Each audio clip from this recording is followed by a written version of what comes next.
Welcome to the 2023 Texas DMV written test. This test has 60 questions with explained answers to help you prepare for this test. Before we get started, don't forget to jumpstart that like button to keep this channel running. Now here is your DMV instructor to walk you through the questions. Question 1. When is it okay to park in front of mailboxes? A. On Sundays and holidays when mail won't be delivered. B. Never. C. After mail has been delivered for the day. D. If you're only leaving the vehicle for a few minutes. The correct answer is B. Never. It is never okay to block a mailbox even if mail has already been delivered. Someone may still need access to the mailbox to check their mail. Question 2. How close to an intersection is it safe to pass another vehicle? A. 20 feet. B. 75 feet. C. 100 feet. D. 50 feet. The correct answer is C. 100 feet. You should not pass another vehicle within 100 feet of an intersection, railroad crossing, tunnel, crosswalk, or underpass. There is not enough time for you or others to stop or react to prevent a collision. Question 3. When you are parking on a hill with the front of the vehicle facing uphill and there is a curb, which way should the wheels be turned? A. Away from the curb.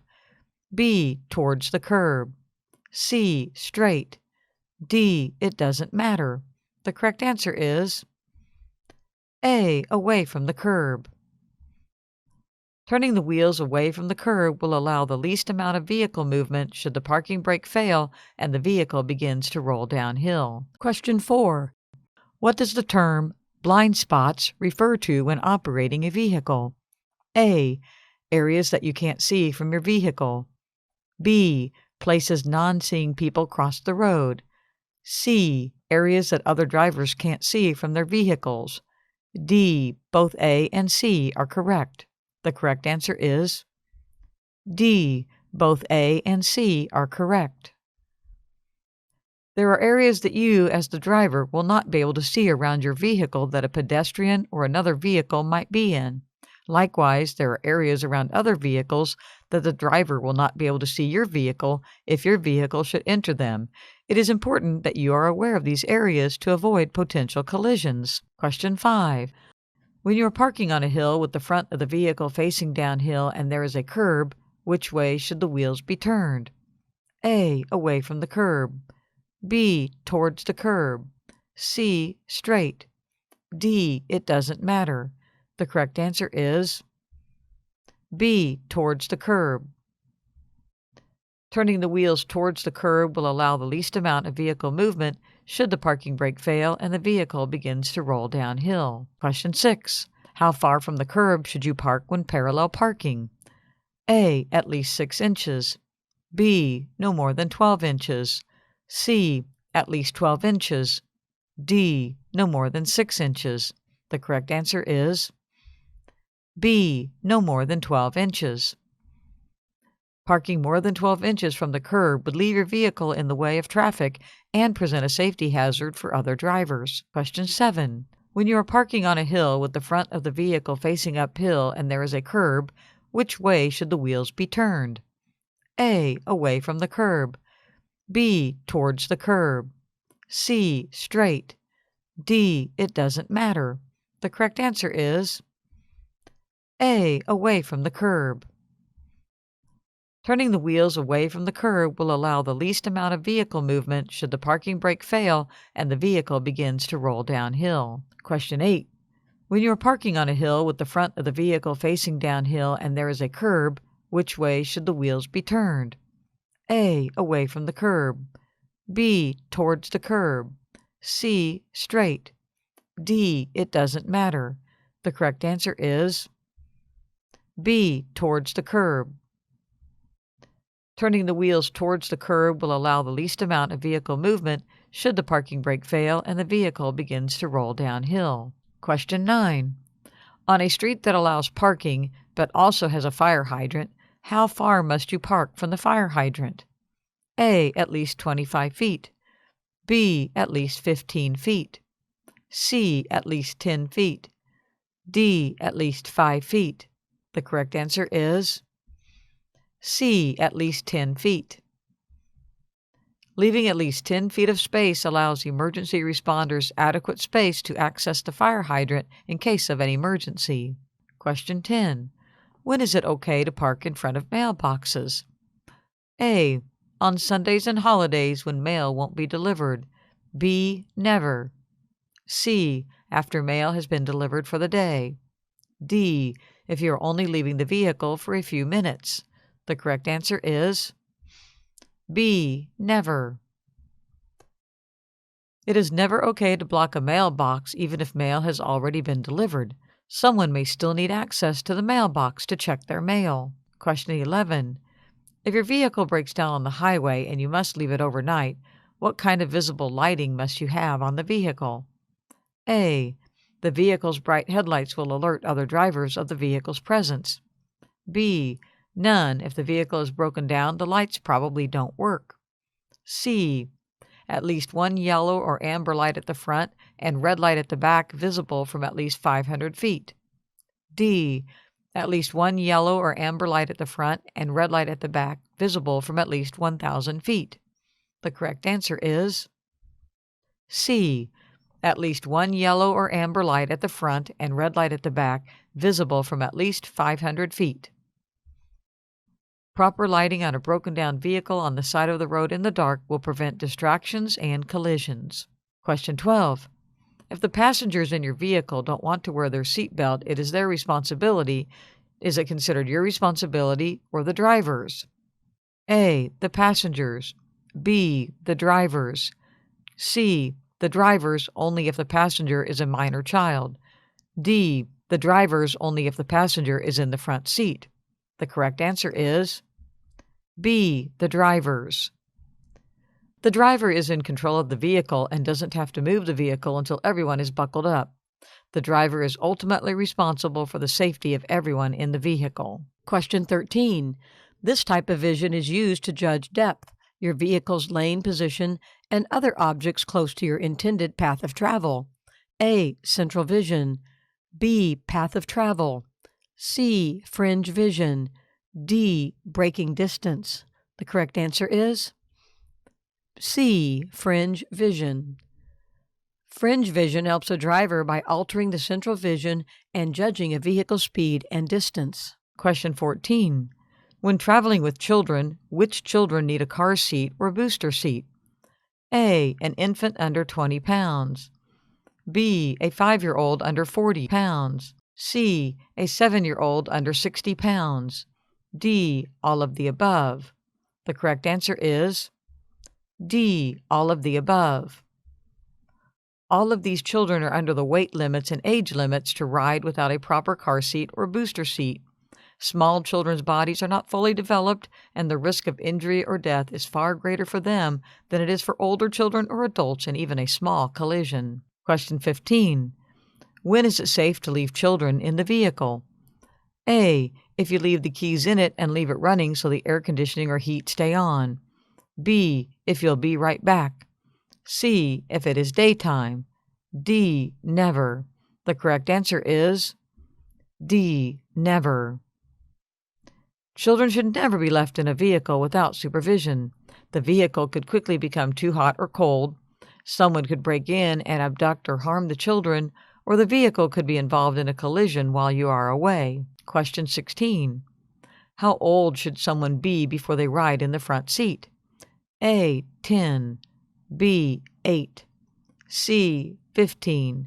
D. 13. The correct answer is D. 13. Because of the force of airbag deployment in a collision, younger passengers should ride in the back to avoid further injury in a collision. Airbags will keep older, adult-sized passengers safe, but can seriously injure smaller passengers. Question 17. If you are in an accident and someone is injured, what should you do? A. Call 911 and wait for them to help. B. Call 911, then administer first aid if you are certified, or do what you can to help the injured person if you are not first aid certified. C. Help yourself and make sure everyone knows you didn't cause the accident. D. Leave so that no one knows you were there so you don't get in trouble. The correct answer is B. Call 911, then administer first aid if you are certified, or do what you can to help the injured person if you are not first aid certified. You are legally obligated to call 911 to report the accident and provide help to an injured person in an accident. Leaving the scene or ignoring the injured person will put you at a legal risk, plus it is morally unsound. Question 18. When you come to a stop sign, what must you do? A. Come to a complete stop and check for safety before proceeding. B. Slow down enough to make sure it is safe to proceed through the intersection. C. Only stop or slow down if you see other traffic or pedestrians. D. Stop and wait for it to turn green before proceeding. The correct answer is A. Come to a complete stop and check for safety before proceeding. Anytime you come across a stop sign, you must stop and check for safety before proceeding. You might have to wait for other traffic or pedestrians, or may even have to take turns if multiple vehicles approach the same intersection at the same time. Follow the right-of-way turns. Question 19. How far in front of or behind a school bus with flashing lights and extended stop sign should you stop? A. 10 feet. B. 15 feet. C. 25 feet. D. 20 feet. The correct answer is D. 20 feet. Children may cross within 10 feet of the stop bus. To give them a safe amount of space, you should stop 20 feet from the front or back of the bus. Question 20. If you pass a school bus when it has flashing lights and a stop sign extended, how many hours later may you be arrested by a police officer? A. 1 hour. B. 8 hours. C. 4 hours. D. 12 hours. The correct answer is C. 4 hours. Passing a school bus with flashing lights and an extended stop sign puts the lives and safety of many people and children at risk. Buses are equipped with cameras, and bus drivers can and will report illegal passes. You can be arrested up to 4 hours after illegally passing a bus when the lights are flashing and the stop sign is extended. Question 21. When two vehicles reach an intersection with no traffic light at the same time, which vehicle has the right of way? A. The vehicle on the left. B. The vehicle on the right. C. The vehicle that goes faster. D. The drivers have to decide by means of waves and hand signals. The correct answer is B. The vehicle on the right. If there is no traffic light and both vehicles have reached the intersection at the same time, the vehicle on the right will have the right of way. Question 22. When a funeral procession is identified with headlights or hazard lights, do they have the right of way? A. Yes. B. No. C. Only on days appropriate for funerals. D. Only on Sundays. The correct answer is yes. Funeral processions will be identified with headlights and hazard lights. They usually follow a hearse and are sometimes escorted by emergency vehicles. The funeral procession has the right of way, and you should yield to the entire procession. Question 23. You should signal at least blank before your turn. A. 100 feet. B. 1,000 feet. C. 500 feet. D. 200 feet. The correct answer is A. 100 feet. Signals should be used 100 feet prior to making a turn. This lets others know in advance what your intentions are. Question 24. If another vehicle is stopped to allow a pedestrian to cross the road, is it allowable to pass that vehicle? A. Yes, if the pedestrian is not in your lane of traffic. B. No. C. Only if you can do so without harming the pedestrian. D. If the pedestrian is not in a crosswalk, it is fine. The correct answer is B. No. Pedestrians have the right of way. Violating the pedestrian right-of-way law is not only illegal, but dangerous. Question 25. How close should you follow a motorcycle? A. Closer than a regular vehicle. B. At least 20 feet. C. At least one vehicle length.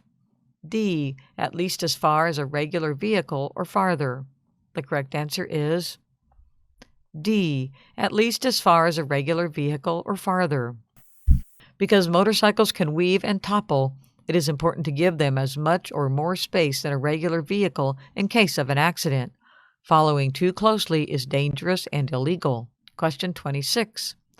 Is it safe to move into the empty space a large commercial vehicle like a bus, semi, or construction vehicle have right in front of them while traveling on the highway? A. Yes. B. No. C. Only if you're quick about it. D. If you're in a hurry, it is fine. The correct answer is B. No. Not only is the space directly in front of larger vehicles a blind spot, it takes larger vehicles longer to stop. If you have to stop suddenly, they might not see that or might not be able to stop in time and could rear-end your vehicle, causing serious damage to your vehicle and even serious injury or death to you and your passengers. Remember, your vehicle traveling at 55 miles per hour can stop within 130 to 140 feet, while a fully loaded tractor-trailer may require more than 400 feet. Question 27. How far should you stop from railroad tracks or gate? A. At least 15 feet. B. At least 6 feet. C. 12 feet. D. 6 feet. The correct answer is A. At least 15 feet. Stopping at least 15 feet from the railroad tracks or gate is the safest course of action. It leaves a buffer space for flying debris or from a rear-end collision that could push your vehicle forward towards the tracks and train. Question 28. Certain types of vehicles stop at all railroad tracks. For example, a school bus must stop at all railroad crossings. Is it legal to pass these vehicles at the railroad crossing? A. Yes. B. No. C. If they are stopped for more than a minute, yes. D. If they are stopped for more than 30 seconds, yes. The correct answer is B. No. If you are within 100 feet of a railroad crossing, it is dangerous and illegal to pass any vehicle. Question 29.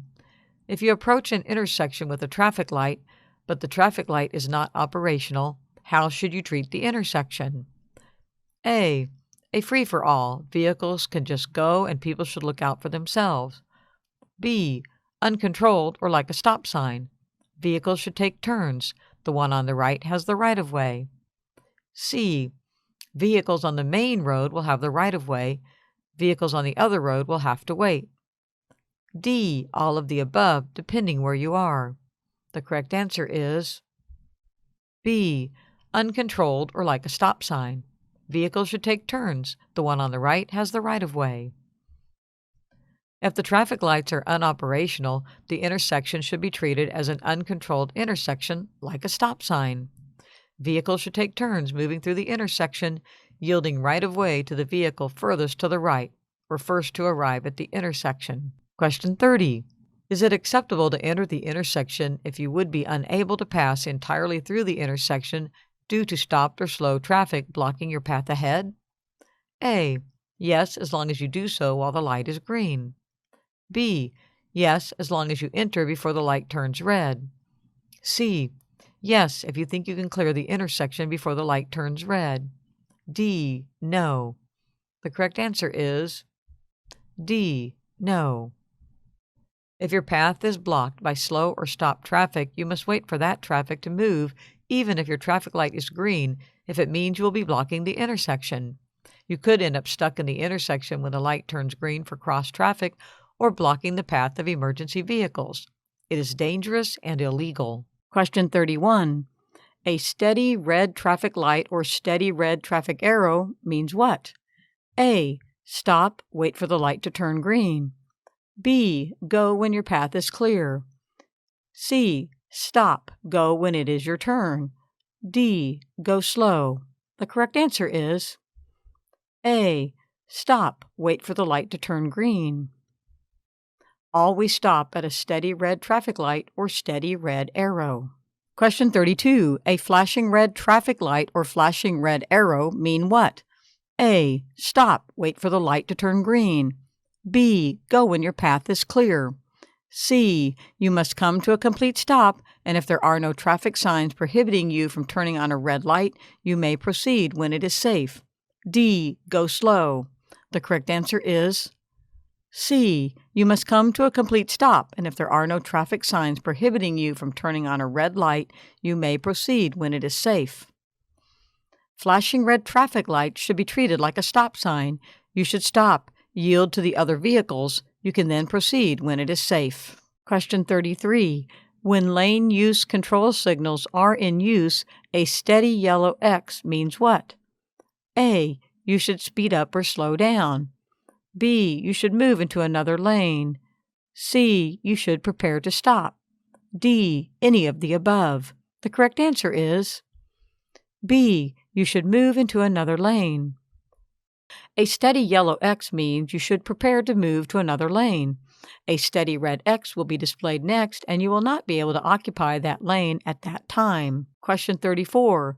When lane use control signals are in use, a flashing yellow X means what? A. You should speed up or slow down. B. You should move into another lane. C. You should prepare to stop. D. You can use that lane to make a left turn. The correct answer is D. You can use that lane to make a left turn.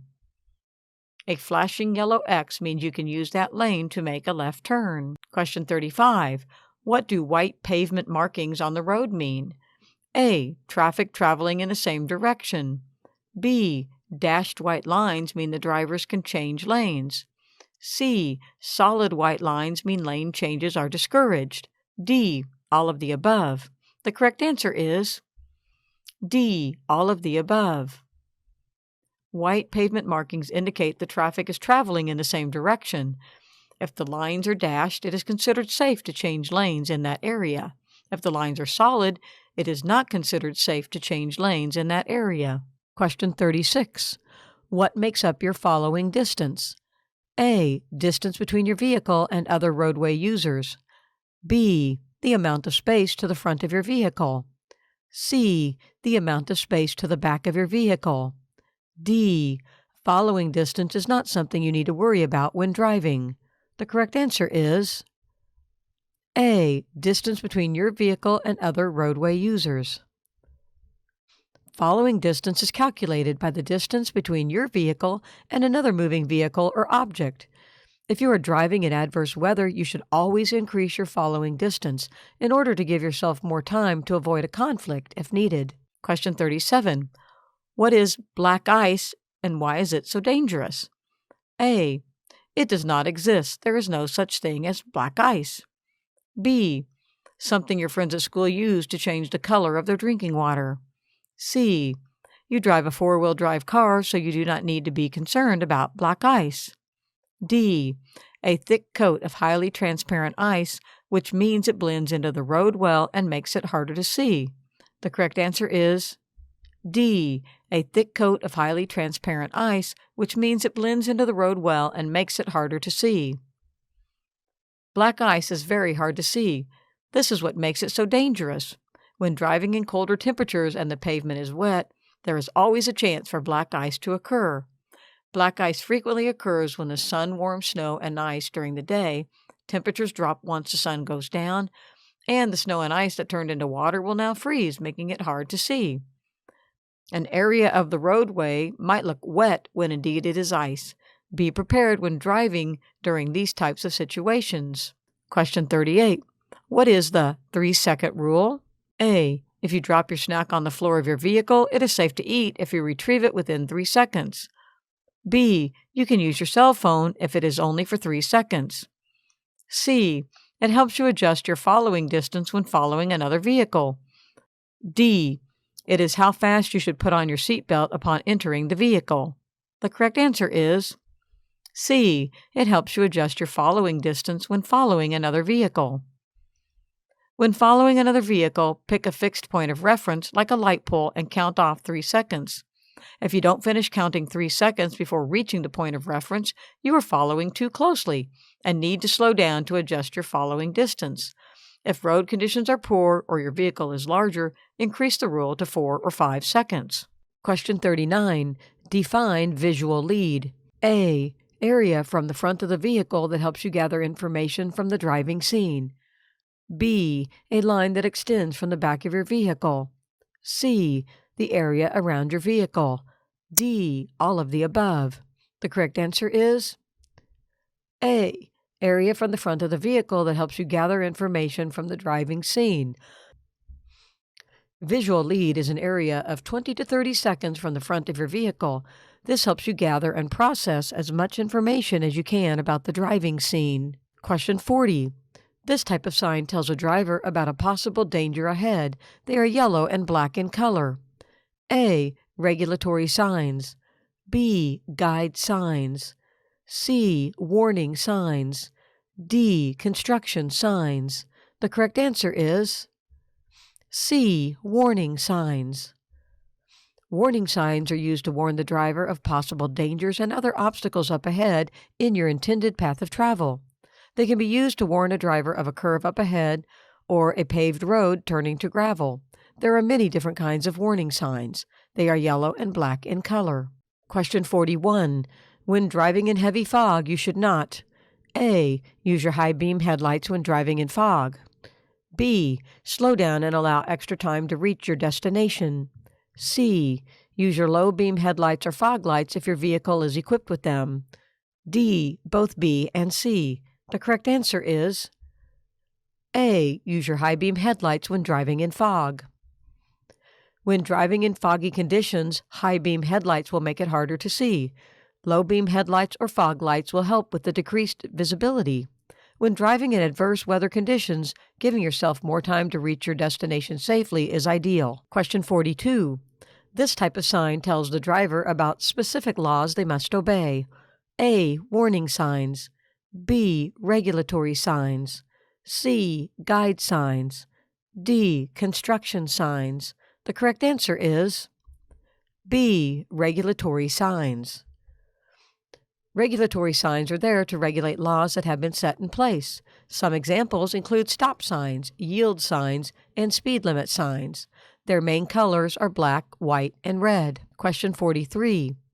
This type of sign helps let the driver know of possible gas stations or rest areas coming up at exits off of the expressway. A. Regulatory signs. B. Construction signs. C. Warning signs. D. Guide signs. The correct answer is D. Guide signs. Guide signs provide the driver with information about roads, expressways, and distance. They provide the driver with distance and directions to their destinations. Question 44.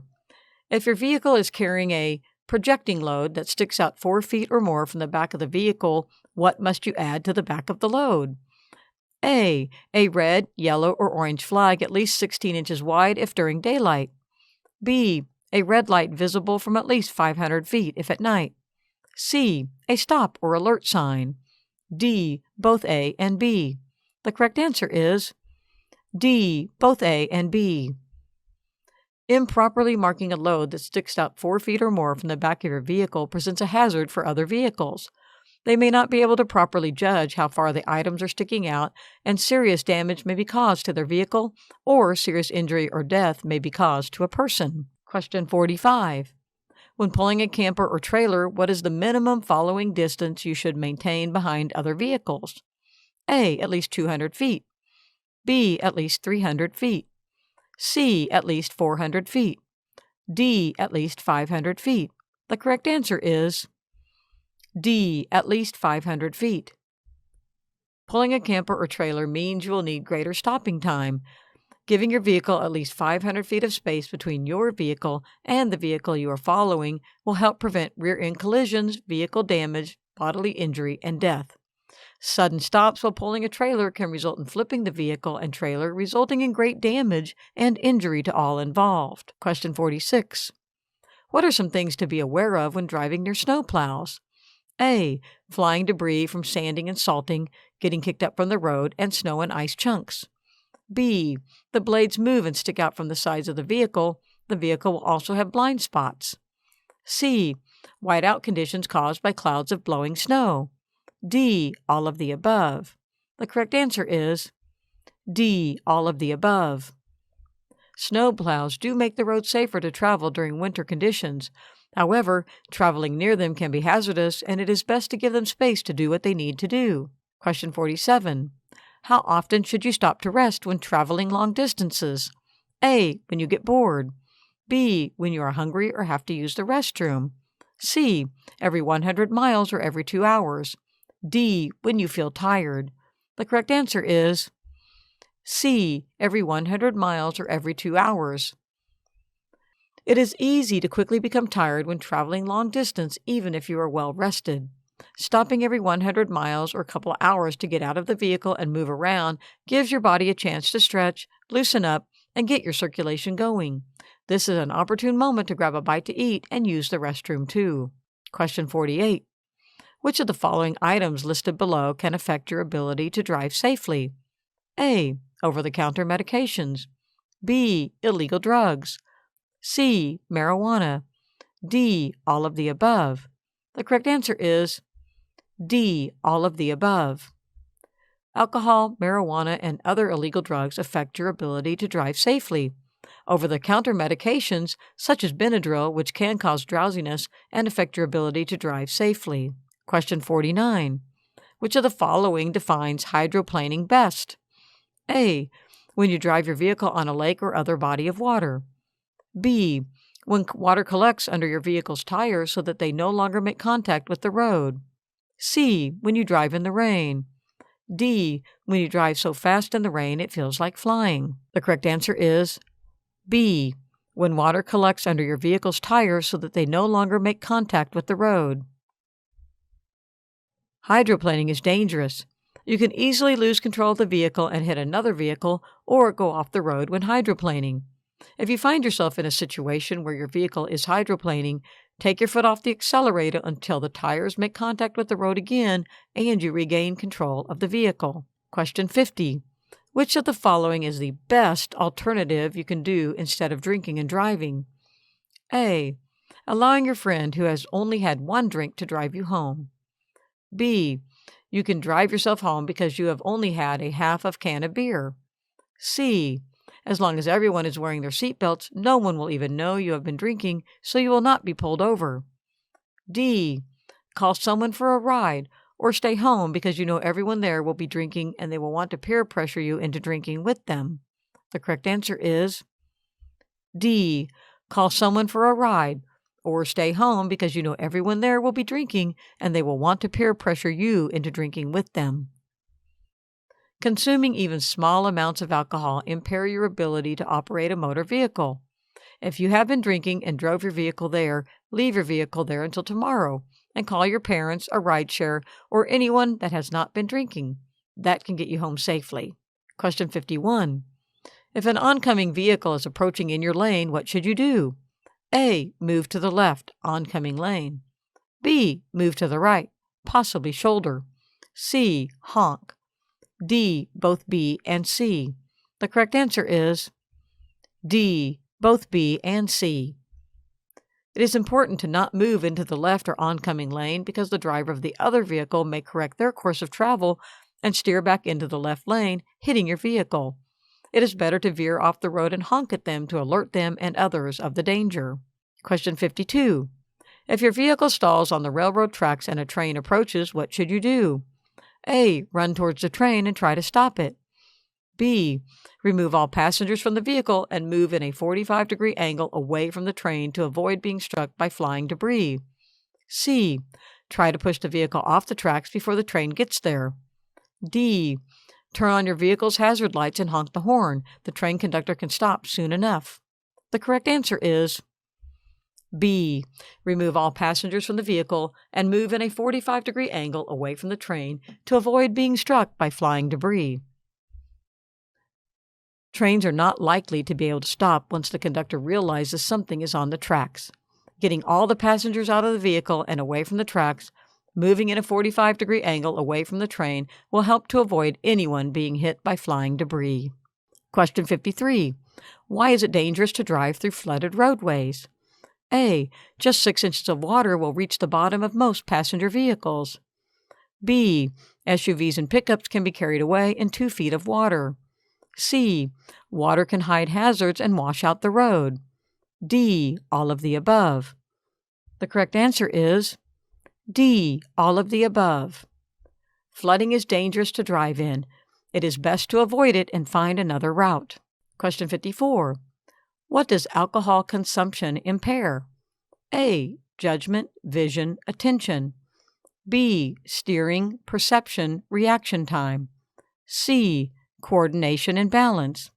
D, all of the above. The correct answer is D, all of the above.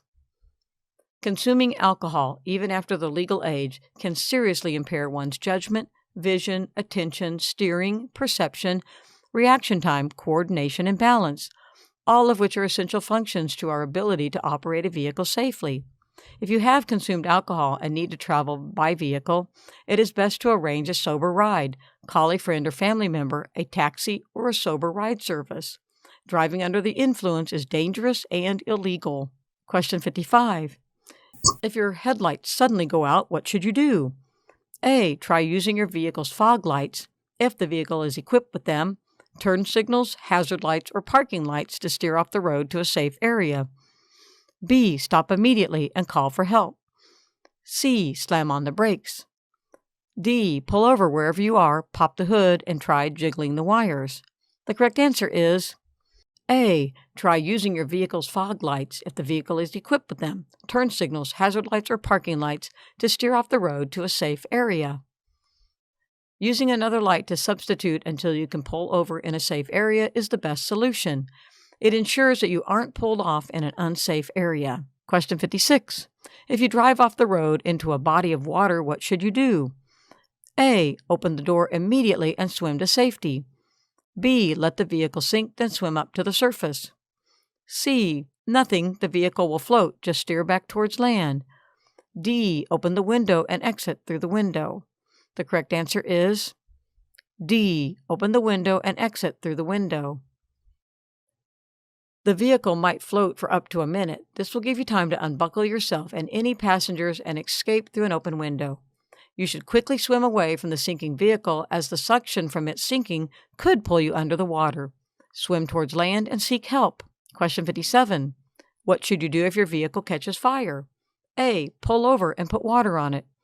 B, pull over and exit the vehicle. C, pull over and spray it with a fire extinguisher. D, drive to the fire station. The correct answer is B, pull over and exit the vehicle. You should pull over and exit the vehicle. The fire is likely under the hood. Opening the hood will expose it to more oxygen and could make it larger. Putting water on it will likely cause it to spread. Taking time to drive to the fire station will give it time to grow and become more dangerous. Question 58. This is a warning sign that a driver might be fatigued. A, yawning or rubbing their eyes. B, changing lanes often. C, turning the heat on. D, locking the vehicle doors. The correct answer is A, yawning or rubbing their eyes. Yawning and rubbing your eyes are both signs of fatigue. Fatigue can happen to anyone at any time. If a driver becomes fatigued, they need to find a safe spot to pull over into. The driver needs to get some sleep before they can continue driving. Many of us in today's society become fatigued. Our lives have become go, go, go. Fatigue and driving can make a very deadly duo. Question 59. It is blank responsibility for operating a vehicle in a safe and appropriate manner. A, the passengers. B, the parents of the passengers. C, the person who owns the vehicle. D, the driver. The correct answer is D, the driver. The driver is always responsible for anything that happens while the vehicle is in motion. The driver is also responsible for ensuring that every passenger in their vehicle is correctly wearing their seatbelts as well. Question 60. How can careless driving be defined? A, driving in a way that can cause harm to a person or property. B, happily driving without a care in the world. C, not caring about what you are doing when you are driving. D, feeling like it doesn't matter how you drive. The correct answer is A, driving in a way that can cause harm to a person or property. Careless driving is dangerous. You can cause harm to others or property when you practice careless driving. Hope you enjoyed this video. If you still need more practice, then check out these videos or click the first link in the description to get your cheat sheet, which will help you pass your DMV exam on your first try.